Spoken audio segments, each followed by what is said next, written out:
আর আমার কোনো সম্পর্ক নাই, তো কারোর সাথে কোনো যোগাযোগ নাই, কোনো কথাবার্তা নাই আমার।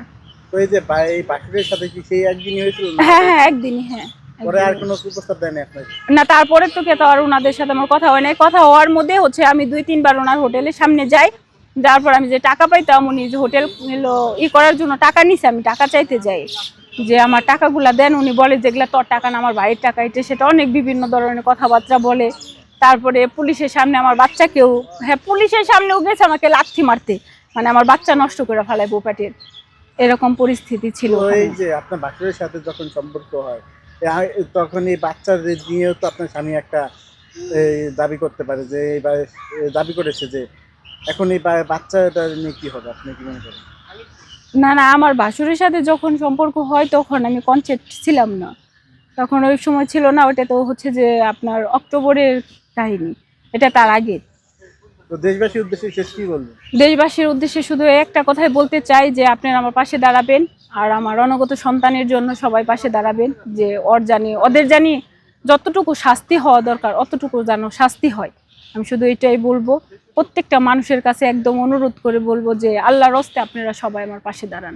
তো আপনার স্বামীর সাথে এখনো কথা হয়? না না না, ওর সাথে আমার কোনো কথা হয় না। ও আমাকে সব জায়গার থেকে ব্লক করে রাখছে, কোনো কথাবার্তা হয় না। ব্লক করে রাখছে। এবং শেষ কি কথা হয়েছে আপনার স্বামীর সাথে? ওর সাথে শেষ কথা বলতে হচ্ছে যে উনি আমাকে বলছিল যে আমি তোমাকে কাবিনের 3 লাখ টাকা দিয়ে দেই, তুমি হচ্ছে যে আমাকে ডিভোর্স দিয়ে দাও। এটা আমাকে উনি সর্বশেষ বলছিল। এই পর্যন্ত। কাবিনের টাকা দিলে আপনি ডিভোর্স দিবেন না? কেন, আমি কাবিনের টাকা দিলে, আমি তো টাকা ওনাকে প্রায় হচ্ছে 13-14 লক্ষ টাকা দিছি, তাহলে আমি 3 লক্ষ টাকার বিনিময়ে কেন ডিভোর্স নেবো? তাহলে এই সন্তানের কি হবে? আমি প্রেগনেন্সি অবস্থায় কেউ কখনো ডিভোর্স হয়? প্রেগনেন্সি অবস্থায় তো ডিভোর্স হয় না। আর দ্বিতীয়ত আমি কেন ডিভোর্স দিব? ডিভোর্স দেওয়ার জন্য তো আমি সংসার করি নাই, ডিভোর্স দেওয়ার জন্য তো আমি প্রবাসী থেকে এত কষ্ট করি নাই। আমি কেন ডিভোর্স দিতে যাব ওনাকে?